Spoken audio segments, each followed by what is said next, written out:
Então, vamos lá. Então, já tem algum tempo aí que a gente está tentando entender humildade. Hoje a gente vai voltar um pouquinho para continuar.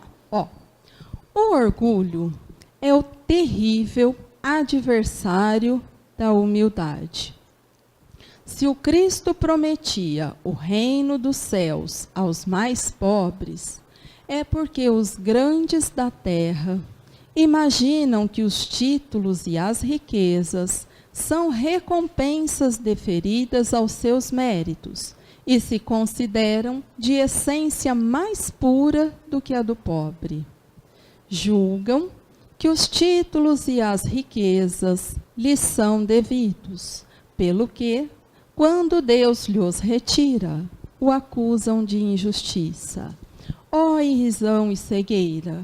Pois então, Deus vos distingue pelos corpos? O envoltório do pobre não é o mesmo que o do rico? Terá o Criador feito duas espécies de homens?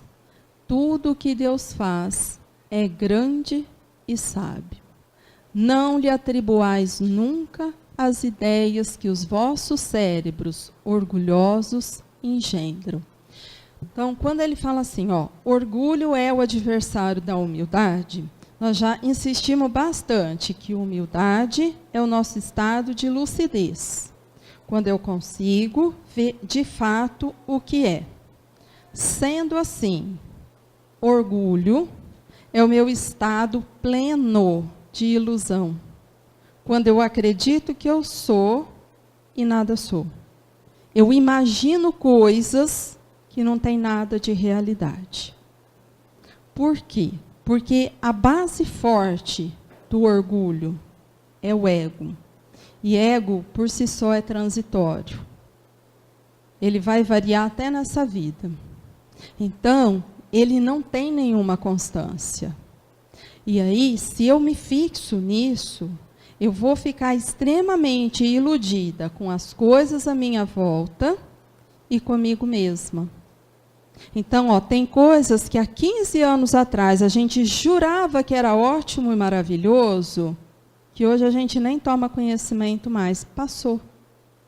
Acabou. Então, aquilo era a minha vida lá há 15 anos, mas hoje eu nem... Então, quer dizer, passou, acabou, era uma ilusão. Uma coisa só daquele momento. Não tem duração. Hoje eu vou dar valor para uma outra coisa. Então, o meu estado de lucidez, eu preciso, inclusive, ter clareza com essas minhas empolgações, para fazer uma definição melhor de quanto vale a pena investir numa coisa que vai durar tão pouquinho. Porque, caso contrário, eu vou fazer um grande investimento numa bola de sabão. Amanhã ela explode e dela não sobra nada. Então, esse estado de humildade me deixa lúcida, de fato, do que é e de quem sou. E eu preciso dessa clareza. Quando eu falei da música, era nesse sentido. Porque os nossos relacionamentos são grandes instrumentos de nos retirar da ilusão. Eu acho que eu sou uma pessoa muito calma. Não, eu não acho, eu tenho certeza. Até que eu relaciono com alguém e percebo que todo dia eu tenho cólera. E aí eu percebo que eu não sou uma pessoa calma. Mas quem sinalizou e me ensinou foi aquela pessoa que eu chamei de difícil. Porque os facinhos não estavam conseguindo me acordar dessa ilusão. Eu achava que eu era calma, tão bondosa, tão gentil. Bastou mudar o estímulo e eu falei, sou nada.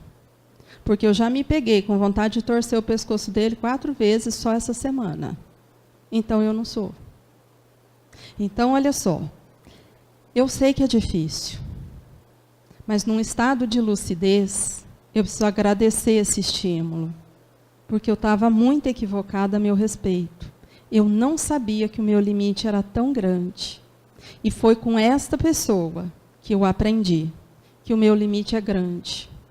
Eu tive noção de quão pouco precisa para me desestruturar.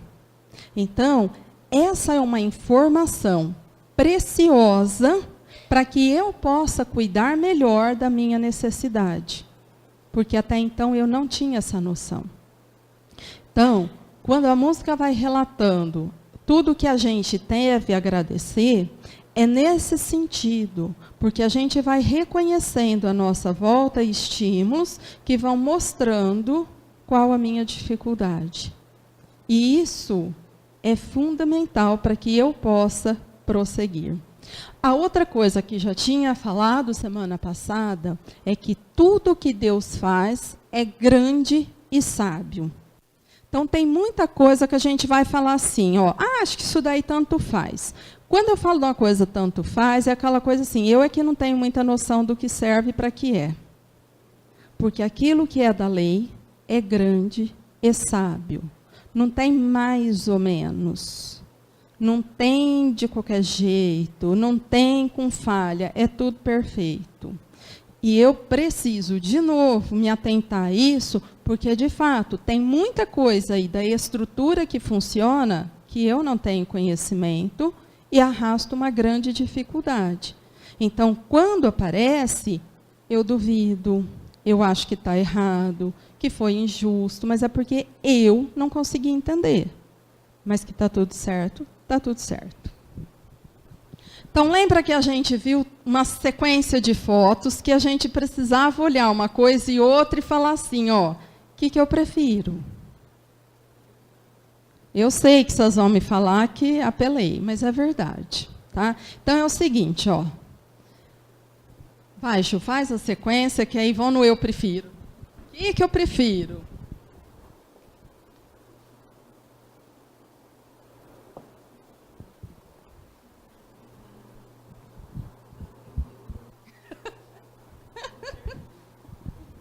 Ó, por que a gente prefere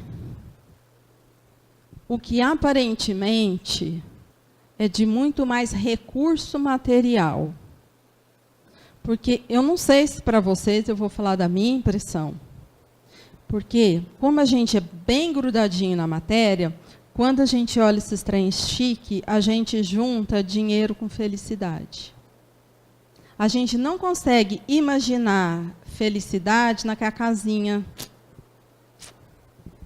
Mas lá no casão tem. Então, a gente faz uma associação esquisita. Assim como a gente aprendeu uma coisa estranha, de medir as pessoas, quanto elas gostam de nós, pelo quanto elas dão de presente e investem em dinheiro. Filho mede isso. Ou na casa de vocês não dá briga? Mas para minha irmã você deu um negócio que custou não sei quanto. Por quê? Porque parece que se eu investir mais lá no outro, é porque eu gosto mais do outro. E isso é uma associação que está feita em nós. Precisa lutar muito para colocar o limite, porque é automático a gente pensar assim. Né? Então, isso é o tanto que eu ainda sou materialista. Né? Ó, se a gente for fazer a lista de novo, é a norma. Então, lembra? Festa de gente bonita, né? Fez um bom casamento. Então, são todas frases ingênuas, com uma mensagem extremamente materialista que fica embutida.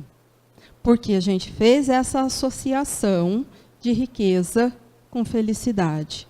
Como se isso fosse verdade. Por que fizemos? Porque uma das características do espírito materialista é se iludir na velocidade da luz. Ou seja, para nós, a ilusão é quase constante. Se a gente não atentar muito, a gente só dá bola fora. Por quê? Porque é fácil de isso que levar a gente embora. Então, eu tenho que começar a pensar bastante para eu conseguir desligar essas coisas. Bom, então vamos lá.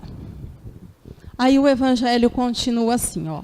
Ó rico, enquanto dormes sob dourados tetos, ao abrigo do frio, ignoras que jazem sobre a palha milhares de irmãos teus, que valem tanto quanto tu. Aí não era uma pergunta. Não é teu igual o infeliz que passa fome? Ao ouvires isso, bem o sei, revolta-se o teu orgulho. Concordarás em dar-lhe uma esmola, mas em lhe apertar fraternalmente a mão, nunca. Pois que, dirás, eu, de sangue nobre, grande da terra, igual a este miserável coberto de andrajos?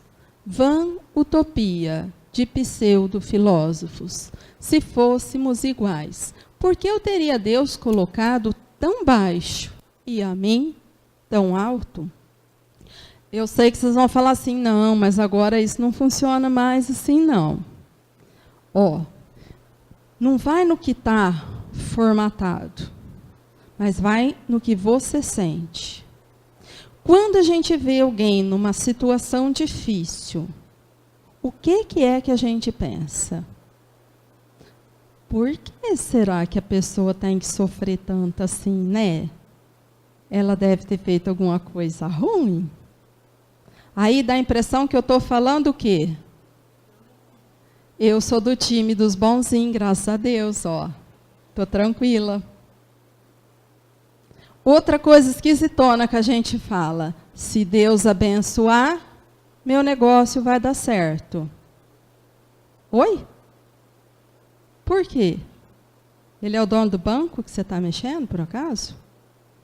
Quando não ganha dinheiro, é falta de bênção de Deus? Mas onde que eu arrumei isso? Então, nessa coisa torta que acha que pobre é fora da bênção. É aquele que ficou à beira. É o famoso fora da graça. Por isso que muitas vezes o Evangelho vai tratar dos desgraçados, aqueles que foram retirados da graça. Porque é assim que a gente interpreta. As pessoas que estão pobres, as pessoas que estão doentes, como se isso fosse verdade. Então, eu tenho que cuidar, porque a confusão é muito grande.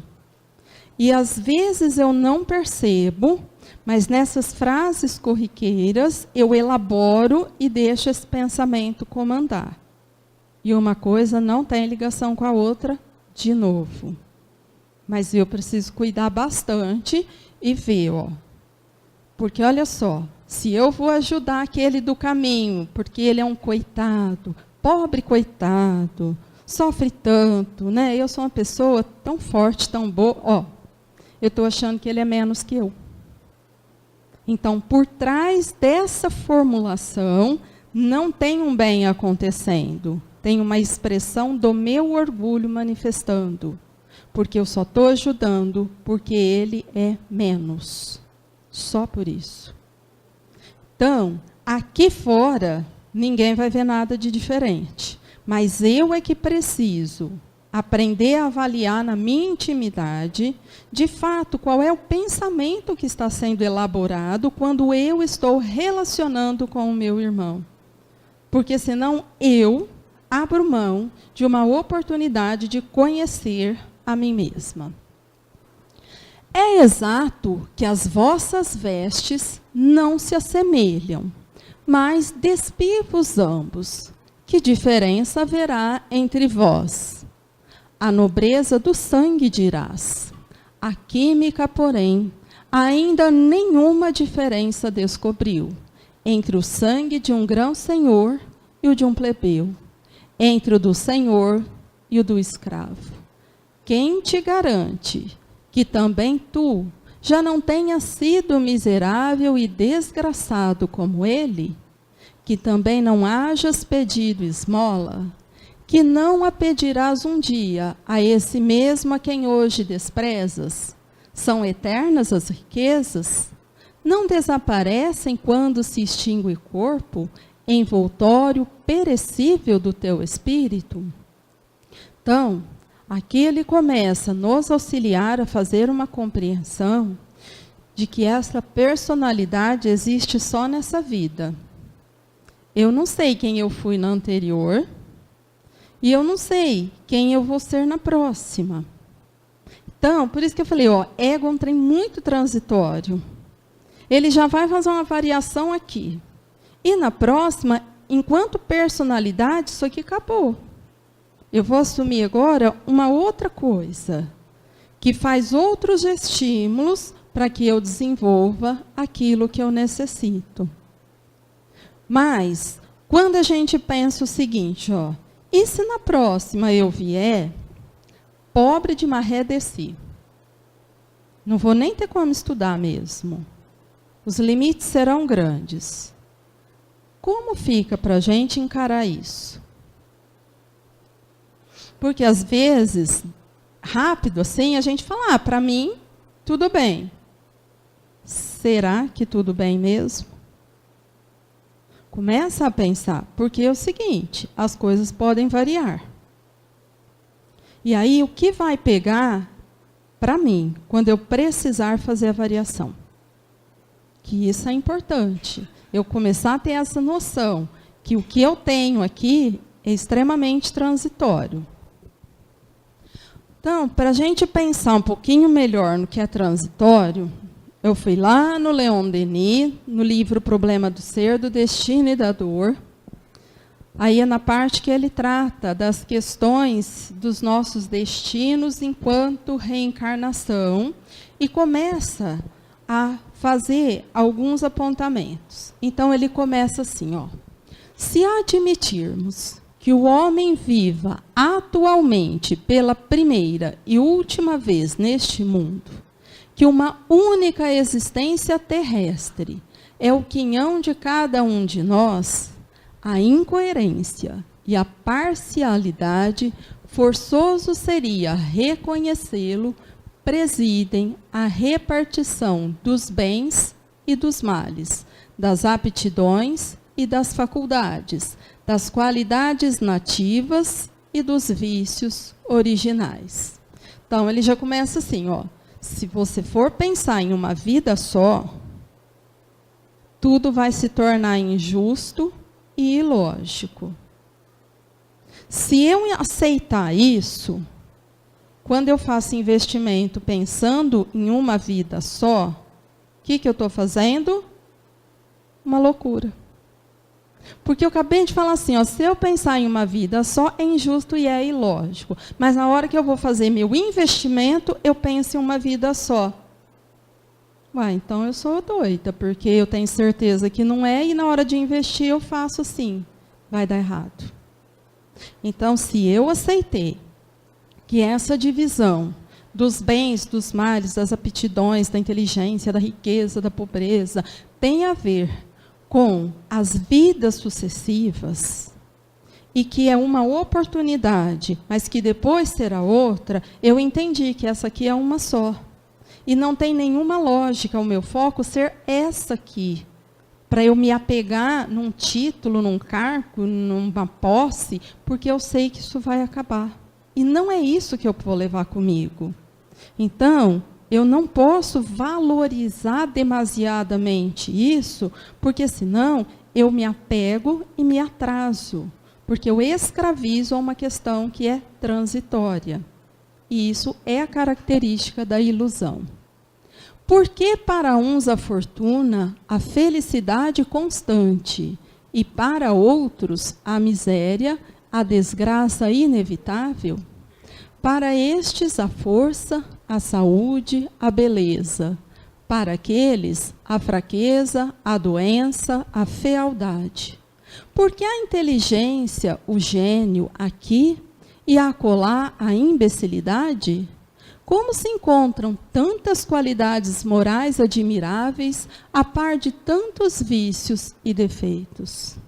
Então, quando o homem ficar consciente disso que é transitório, acaba aquilo de menosprezar, porque eu entendi. Fealdade é aquilo de quem é feio. Então, necessidade de vida. E você pode vir numa família cheia de gente bonita, a genética dá um jeito. E a gente conhece muita gente que nasce assim. A gente olha e fala assim, gente, combinou tudo que era ruim nesse daí. O resto é tudo bonitinho. Então, e a pessoa passa a vida lidando. Hoje chama bullying, né? Mas começa desde muito cedo. Brincadeira, descaso, rejeição. Por quê? Porque é feinho, desengonçado. Então, por acaso, olha, já vamos colocar na categoria do eu não sou. Mas, na próxima, nada garante. E aí eu vou perguntar, quanto valor eu dou para o item beleza física? E se ele me for retirado, o que vai acontecer comigo? Eu dependo dele para ser feliz? Eu fico muito triste quando alguma coisa está um pouquinho alterada. Tem gente que conta número de celulite por semana. Essa semana apareceu mais uma. Então, mas eu não sei se na próxima eu não vou ganhar aqueles metabolismo privilegiado pela genética, que não funciona nunca. O trem não vai. Então, só que se isso me aprisionar, a transição vai ser uma tortura. E olha quanta coisa ele vai falando que está aí na variação. Então, eu preciso entender que estímulo é esse e para que serve. Porque senão eu sofro demais por uma coisa transitória.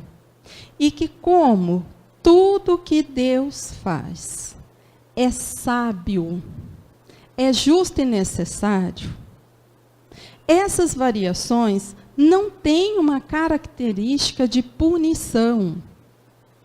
Muito pelo contrário, tem uma característica de auxílio. Então, quando a gente lê lá no final do Missionários, que eles falam o quê?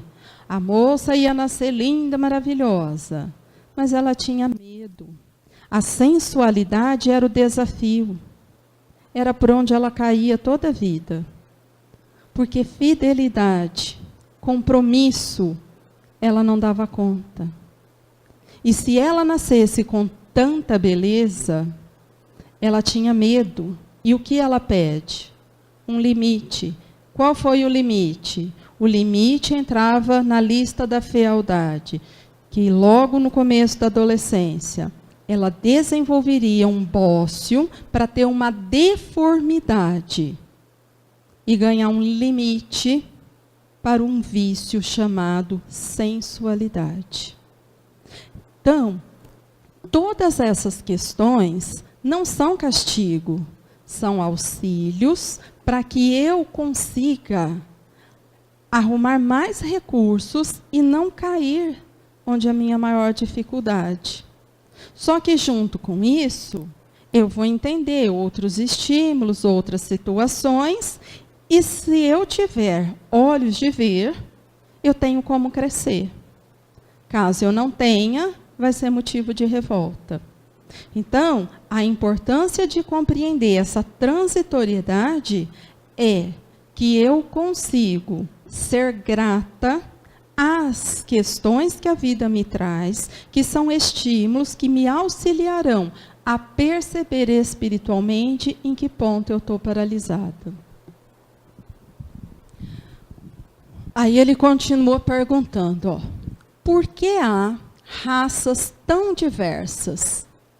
Umas inferiores a tal ponto que parecem confinar com a animalidade, e outras favorecidas com todos os dons que lhes asseguram a supremacia? E as enfermidades inatas, a cegueira, a idiotia, as deformidades, todos os infortúnios que enchem os hospitais, os albergues noturnos, as casas de correção? A hereditariedade não explica tudo. Na maior parte dos casos, estas aflições não podem ser consideradas como o resultado de causas atuais. Sucede o mesmo com os favores da sorte. Muitíssimas vezes, os justos parecem esmagados pelo peso da prova, ao passo que os egoístas e os maus prosperam. Então, ele lidou agora com uma gama muito grande de variação. Exatamente para a gente tomar consciência de que vida é só um estímulo. Hoje está assim, a próxima vai ser diferente. E eu preciso pensar, dessa vida, os estímulos que eu tenho, para que servem para mim enquanto espírito? O que foi que eu aprendi? O que eu estou aprendendo? O que tem contribuído para que eu me iluda sobre quem sou eu? Por que também as crianças mortas antes de nascer e as que são condenadas a sofrer desde o berço? Certas existências acabam em poucos anos, em poucos dias. Outras duram quase um século. De onde vêm também os jovens prodígios? Músicos, pintores, poetas, todos aqueles que desde a meninice mostram disposições extraordinárias para as artes ou para as ciências, ao passo que tantos outros ficam na mediocridade toda a vida, apesar de um labor insano? E, igualmente, de onde vêm os instintos precoces, os sentimentos inatos de dignidade ou baixeza, contrastando, às vezes, tão estranhamente com o meio em que se manifestam? Então, agora ele está falando da grande variedade do nosso perfil enquanto desenvolvimento de sentimentos.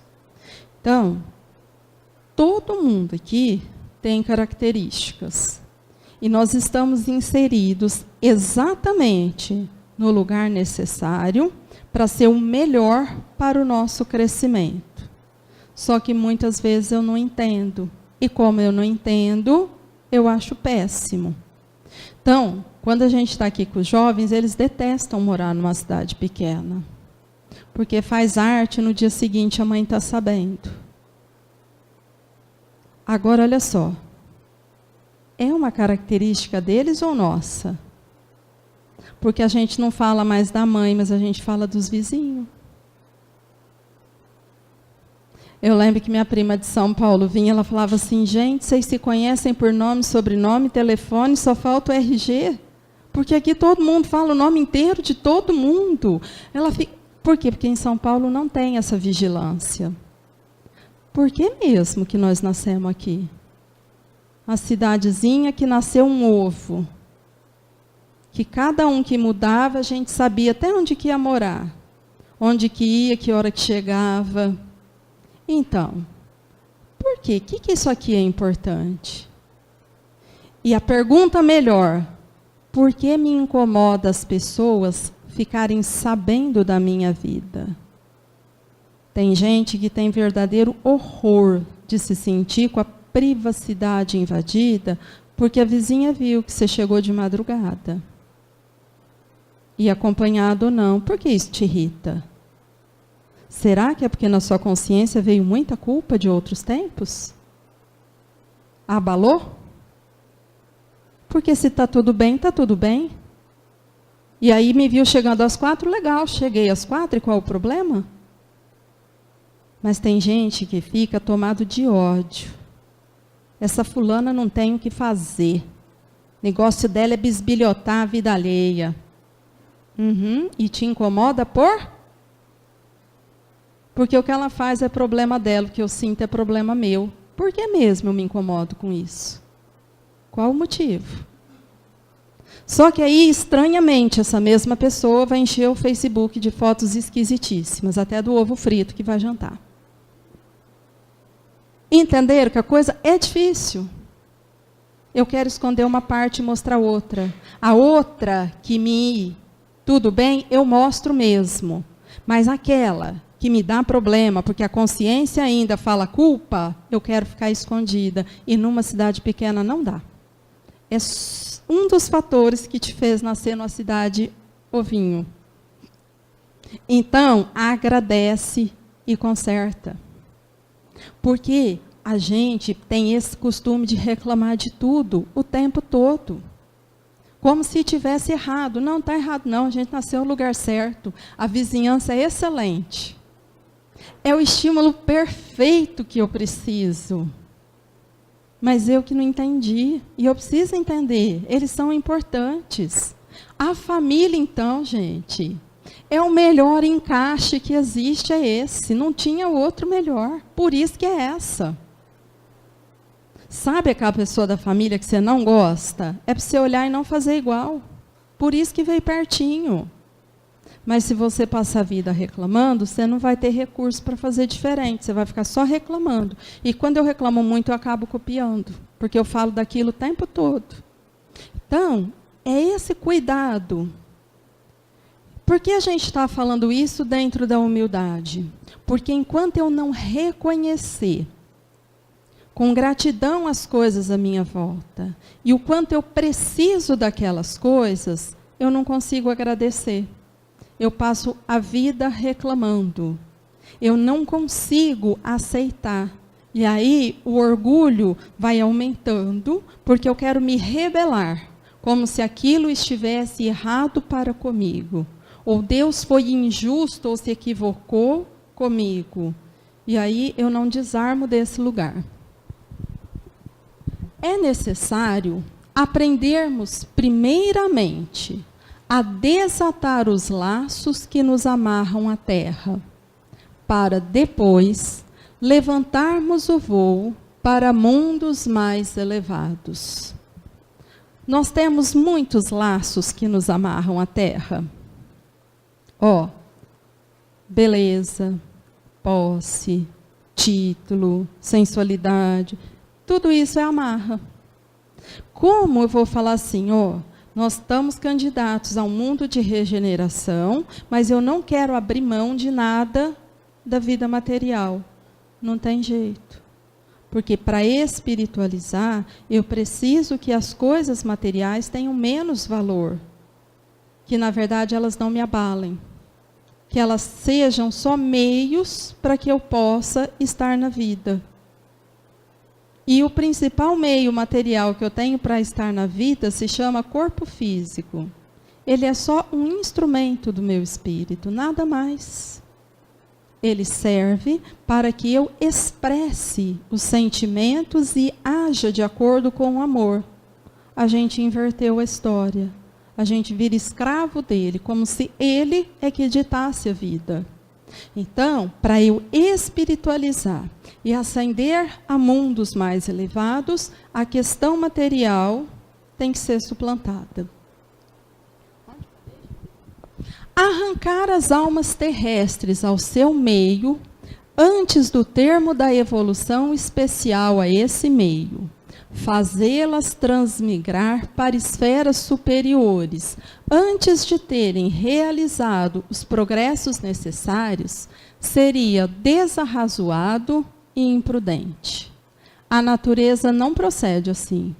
Sua obra desenrola-se majestosa, harmônica em todas as suas fases. Então, por que a gente ainda tem uma guerra material instalada? Por conta do apego. Então, só quando a gente for tomando essa consciência, lucidez, desmaterializando, é que isso vai começar a ficar mais suave. Por ora, não é a nossa realidade. Então, as questões materiais ainda são muito fortes aqui na Terra, por conta do nosso estágio evolutivo. E como a gente é muito material, o estímulo forte ainda vem do material. Tudo se explica, se torna claro com a doutrina das vidas sucessivas. A lei de justiça revela-se nas menores particularidades da existência. Outra frase para a gente colocar na porta da geladeira. A justiça divina revela-se nas menores particularidades da existência. Sabe aquilo que você fala assim, só pensei, não vai dar nada não. Vai. Gerou energia, vai dar resultado. A justiça divina não falha, porque ela está ligada à física. Então, todo o campo que eu gero, ele faz ação e reação. Tem causa e tem efeito. Então, as menores coisas vão dar resultado. As desigualdades que nos chocam resultam das diferentes situações ocupadas pelas almas nos seus graus infinitos de evolução. Então, isso é um texto de 1800 e pouquinho, do Leon Denis. Quer dizer, ele já está falando para a gente prestar atenção nas desigualdades que vão nos chocando. Quando a gente olha e choca e se revolta, olha só, em que a minha revolta auxilia? E o que eu fiz para diminuir isso que eu estou vendo e que chamei de injusto? Entenderam que a gente não faz nem uma coisa nem a outra? Eu me revolto e não ajudo em nada. E também a dor do outro não me faz fazer nada. Ou seja, eu ainda passo o tempo reclamando. E aí eu permaneço chocada com as coisas. Ah, mas isso é um absurdo. Ah, e o que você fez para diminuir o absurdo? Porque senão eu não saio e esse estímulo vai repetir de novo com a gente. Por que o estímulo vai voltar? Porque ele não gerou mudança. Eu vou perguntar abaixo. Que mudança expressiva mesmo a corrupção do país fez conosco? Ah, não fez? Pergunta se vai repetir o estímulo. Certeza. Porque não fez efeito. Quando o remédio não faz efeito, repete a dose. Por que precisa repetir a dose? Porque não fez efeito. Então, essa clareza eu preciso ter. Porque não é um problema de quem está lá, é um problema de quem está aqui. O que eu faço quando esse estímulo chega até mim? E eu preciso saber responder. Cada um leva para outra vida e traz ao nascer a semente do passado. Essa semente há de espalhar seus frutos, conforme a sua natureza. Então, olha só, o que a gente está colhendo hoje é o que a gente semeou anteriormente. Então, hoje, penso que o importante é o seguinte: o que a gente está semeando hoje para a gente colher na próxima vida? Vai dar para a gente ficar tranquilo já? A semeadura está satisfatória para falar assim, ó, gente, que beleza, a próxima vida vai ser uma vida boa. Ou a gente vai começar assim, ó, ai meu Deus, e agora? Então, né?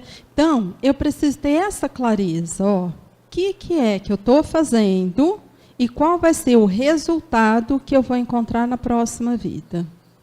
Porque o que eu faço é para mim, sou eu que encontro. O que o outro faz é ele que encontra. Eu não encontro com o que o outro fez, eu encontro com o que eu faço. Então, por que às vezes eu tenho que encontrar violência? Porque o governo está de ponta cabeça? Não, porque eu semeei. E aí, ela aparece no meu caminho, porque eu que vou colher. Por que as pessoas conseguem me enganar? Porque no passado eu enganei. E agora eu vou colher. Por quê? Porque fui eu que plantei. E assim, a gente vai... até eu falar assim, gente, eu não quero mais isso para mim. Ou eu mudo, ou a história vai ficar repetindo comigo. Porque senão isso não tem fim. Por que não tem fim? Porque a energia gerada é a mesma. Então, o resultado vai ser o mesmo. Então, eu preciso mudar o que eu estou gerando, o que eu estou semeando, para que eu consiga encontrar uma coisa diferente. Só que isso não é mais uma conversa só da doutrina espírita. né? O pessoal aí fora que trabalha com programação neurolinguística, que trabalha com física quântica, tem falado exaustivamente da necessidade de mudar o que pensa, o que faz, para encontrar um resultado diferente. Única coisa que eles são, para o meu gosto, um pouco imediatistas demais. Né? Como se eu começasse um pensamento positivo hoje e amanhã tudo solucionasse. Mas eu tenho uma carga de passado ainda para resolver e não vai ser possível fazer isso com um mês de aplicação. Porém, é importante começar, porque se eu não fizer diferente, o resultado está garantido e eu já conheço exatamente qual é. Assim, no encadeamento das nossas estações terrestres, contínua e completa-se a obra grandiosa de nossa educação. O moroso edificar de nossa individualidade, de nossa personalidade moral. É por essa razão que a alma tende a encarnar sucessivamente nos meios mais diversos, em todas as condições sociais. Tende a passar alternadamente pelas provações da pobreza e da riqueza, aprendendo a obedecer para depois mandar. Ou seja, a gente vai fazer a variação. Depois vem rico, depois vem pobre, depois eu mando, depois eu obedeço. Depois tem, depois não tem, depois vem bonito, depois vem feio. Vai ficar alternando, porque eu preciso dos diversos estímulos para compreender que são só estímulos, que não é fundamental, que fundamental é o que o espírito constrói. Precisam das vidas obscuras, vidas de trabalho, de privações para acostumar-se a renunciar às vaidades materiais, a desapegar-se das coisas frívolas, a ter paciência, a adquirir a disciplina do espírito. São necessárias as existências de estudo, as missões de dedicação, de caridade, por via das quais se ilustra a inteligência e o coração se enriquece com a aquisição de novas qualidades. Virão depois as vidas de sacrifício pela família, pela pátria, pela humanidade. São necessárias também a prova cruel, cadinho onde se fundem o orgulho e o egoísmo, e as situações dolorosas, que são o resgate do passado, a reparação das nossas faltas, a norma porque se cumpre a lei de justiça.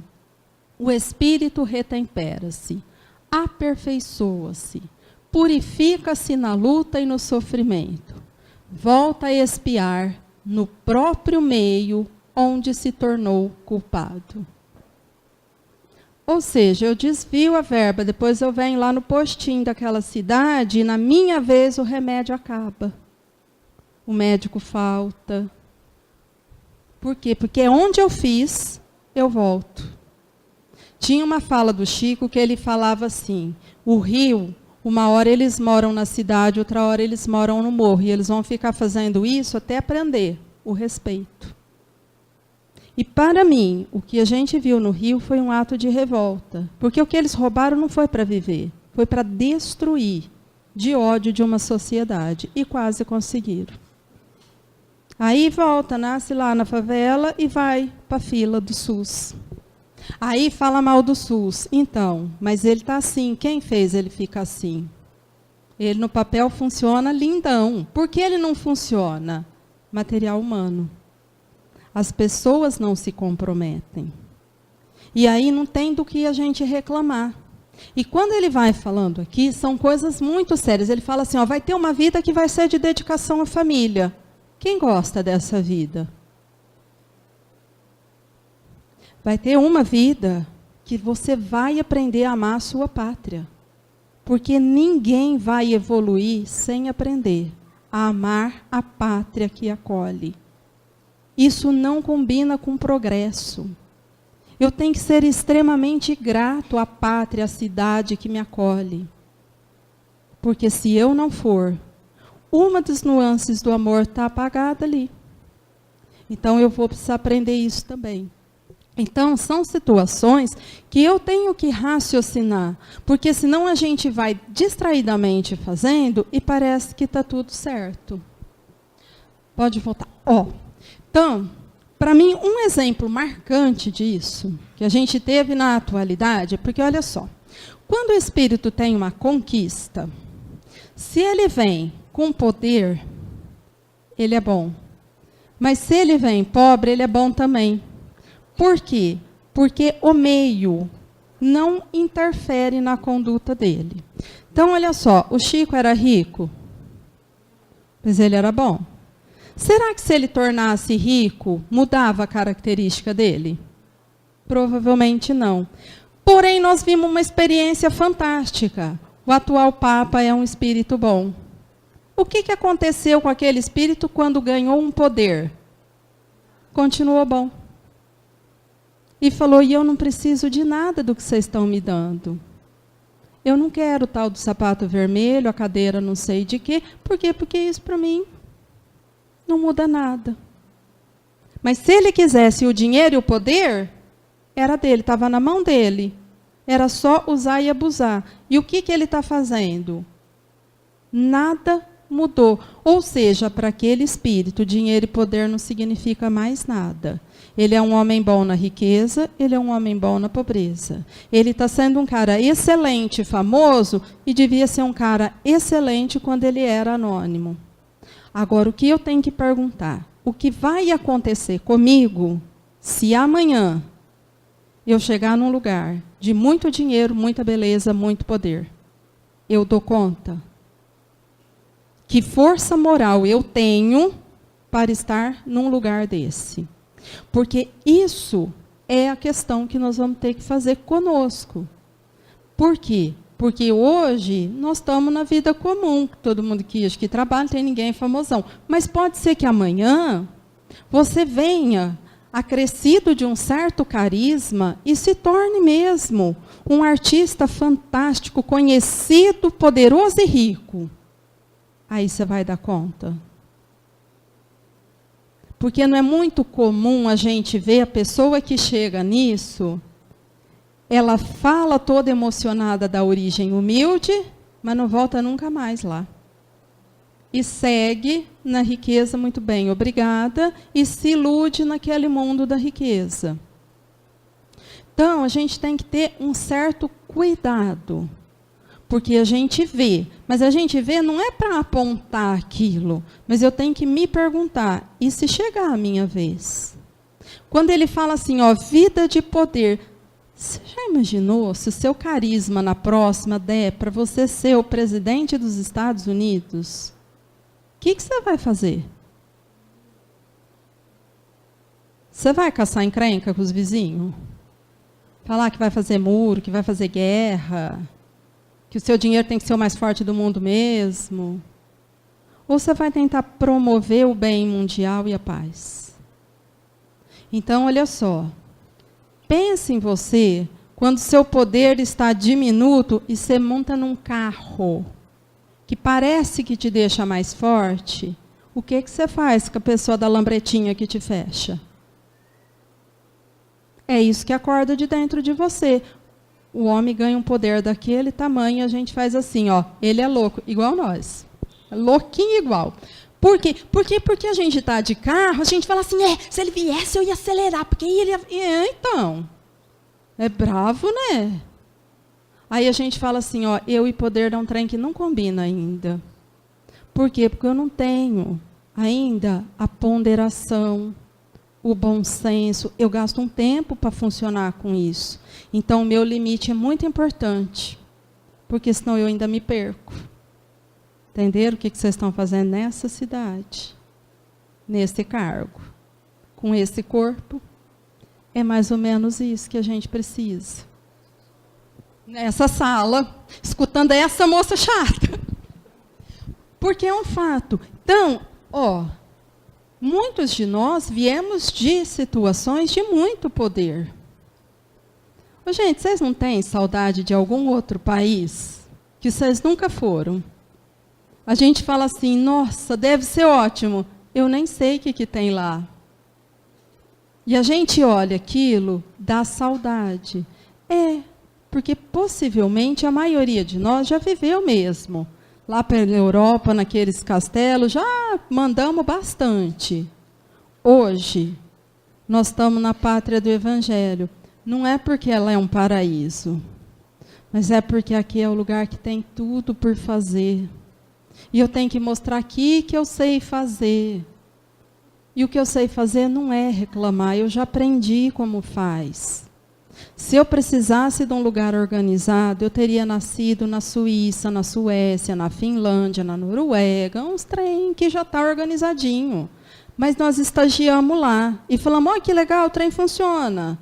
Agora tá, então nós vamos soltar vocês no meio da bagunça para vocês organizar. Aí a gente vem e bagunça mais. Ou seja, não aprendi.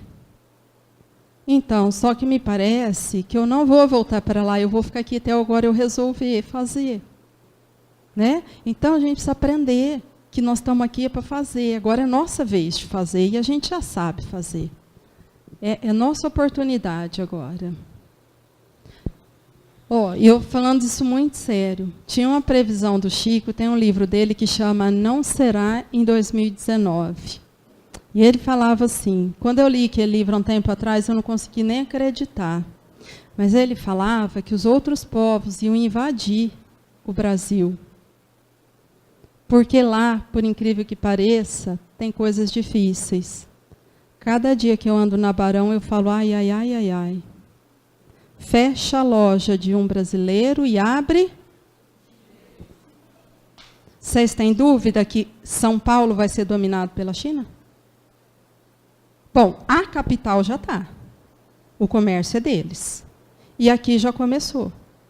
Pode andar na Barão. Cada semana que você anda, fechou uma. Só que eles abriram, quer dizer, eles abrem duas. Uma Xing Ling e uma pastelaria do lado. Então, eles vão. Só que o bonito é o seguinte. Outro dia fui eu e meu marido, e um aluno dele é o braço direito de um daqueles primeiros Xing Ling. Gente, o menino é muito bonzinho, muito sério. E o chinês é chato, hein? Você começa a demorar lá, ele toca a gente embora da loja. Para a gente, né, desse país acolhedor, a gente fica até assim. E o menino vai contornando a braveza dele e ensinando outro jeito. E ele põe os meninos na linha porque ele exige trabalho e seriedade. Isso chama pátria do Evangelho. Ele vai ensinar a trabalhar. E o menino vai amolecer o coração dele. Por quê? Porque o menino, ele só fala português com o menino, porque com a mulher dele ele fala, você não sabe nem o que é. Mas com o menino ele fala. Porque parece que é só naquele que ele confia, quando precisa de ir para... Eles têm um medo de ser roubado, é uma coisa de outro mundo. Então ele só confia naquele menino. E o menino faz toda a ponderação da história. O menino, é gostoso até de conversar, o menino é mais manso, assim, ele é mais tranquilo. Então, olha a troca. Só que ele põe todos os funcionários dele na linha. É impressão minha. O brasileiro estava dando muito trabalho na hora de trabalhar, porque reclamava de tudo. O famoso corpo mole, para dar o jeitinho brasileiro. Chegou o estímulo necessário. Nós vamos ganhar ritmo. Que esse povo não sabe descansar. Esse povo trabalha. Trabalhar é a característica fundamental deles. Então, infelizmente, ou felizmente, eles chegaram. E que o nosso coração seja capaz de acolher, para que eles fiquem doces e nós, trabalhadores, mais disciplinados. Mas vai ser assim o nosso crescimento daqui para frente. Né? E vamos lá, que faz parte da vida isso.